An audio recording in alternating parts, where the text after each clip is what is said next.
Hello ladies and gentlemen, this is Rolando speaking, more commonly known to most of you as Zendor7. Today's video presentation is going to take you through a few simple steps that shows you how I go about creating my fractal art compositions. Since many people have shown an interest in this, I decided to put this video together so that you can see what it takes to do one, and so that you can start on your own using Fractal 9000 or another fractal generator of your choice. You're going to need two tools, and that is your fractal generator and an image editor. I'm using Fractal 9000, and the image editor I'm using is Photoshop Elements. You're also going to have to use two things here, and that is an abundance of fractal elements and creativity. The biggest point here is using your creativity, because you're going to be working with a lot of abstract objects. So let's get going. This is the image that I've already put together, and I'm going to show you how I did this in the next few steps. So let me open up another blank window, and let me start by importing a nebula curve.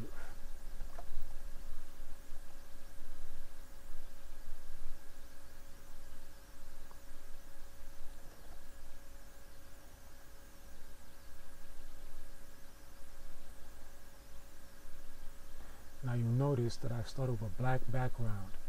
That's because when I'm using my fractal generator, all I use is black backgrounds because it makes it easier to blend the images.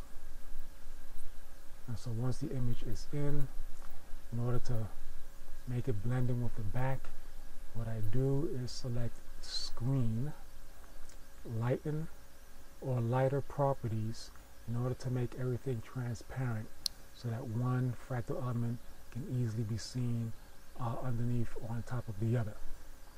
Now I'm going to duplicate this element, and then I'm going to flip it horizontally,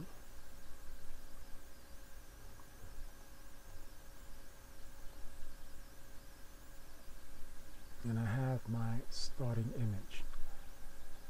Now I'm going to put a planet ring in here, since I'm trying to create a space looking image.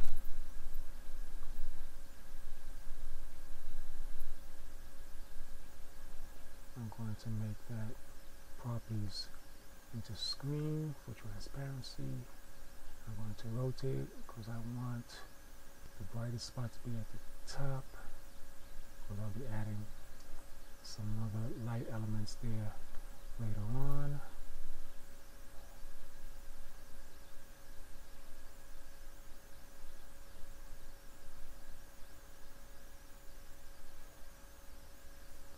Now I'm going to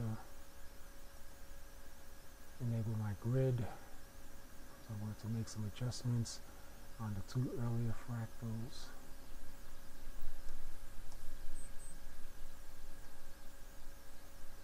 That one is set.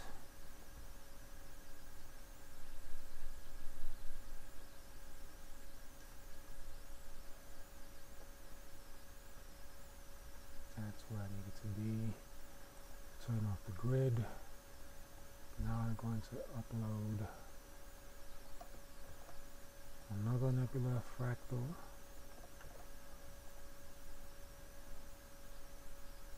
Let's move that layer to the top.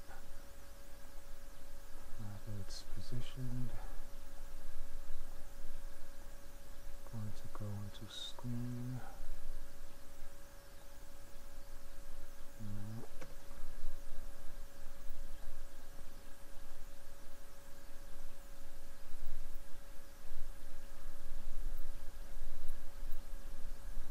To the side a bit.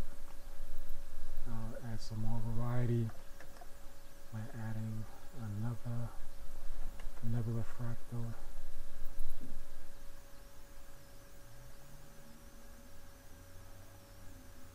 Screen the properties on this one also. And you notice as I move it, you can see an outline. Now we'll take care of that in just a minute, but when using Fractal 9000, you should do your best to make sure that the image you want lays well within the window, so that you don't have to take care of this later on. But to take care of that is simple. Just go to your pen tool, select black, an opacity of about 75% is good. I'll adjust the size to 1000 pixels, and then I'll slowly paint over it to get rid of the sharp edges. Might lose some of the detail there, but that's not important because I'm going to mix it in with the other Fractal. Once that's done, you can do some more positioning if you choose to. It's not in the right spot that you're looking for. Now that that's done, now comes my other Fractal. This will be my canvas.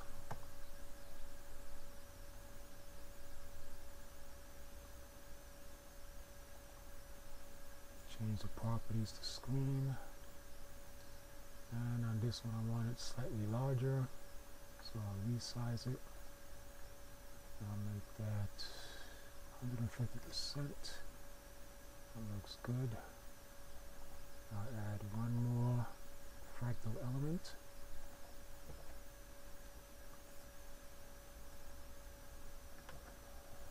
That'll be another wings element. Plasma wing element. Change the properties to screen. I'm going to make this larger because I want it to fit the planet ring.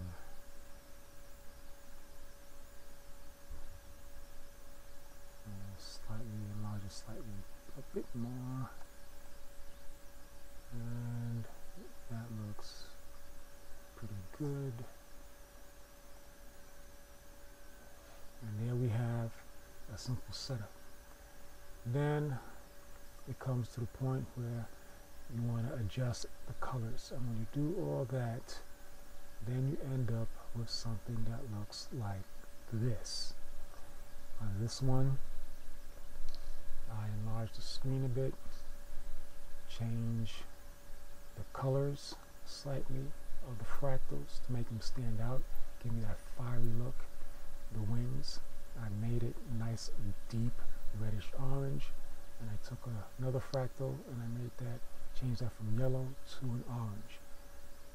The nebulas, I shrunk them down a bit, moved them farther up to give me some distance and perspective, and then from here on out I'll add additional fractals to the image.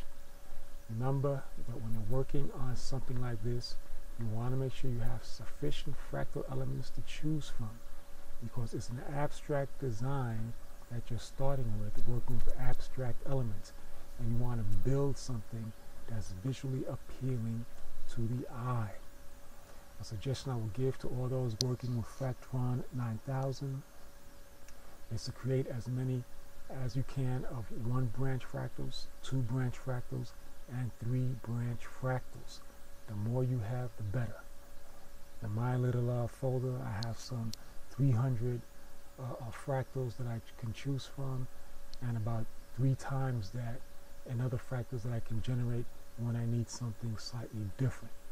And also, when you have that many fractals as a base, you can create more easily 4 and 5 branch fractals to get more complex images.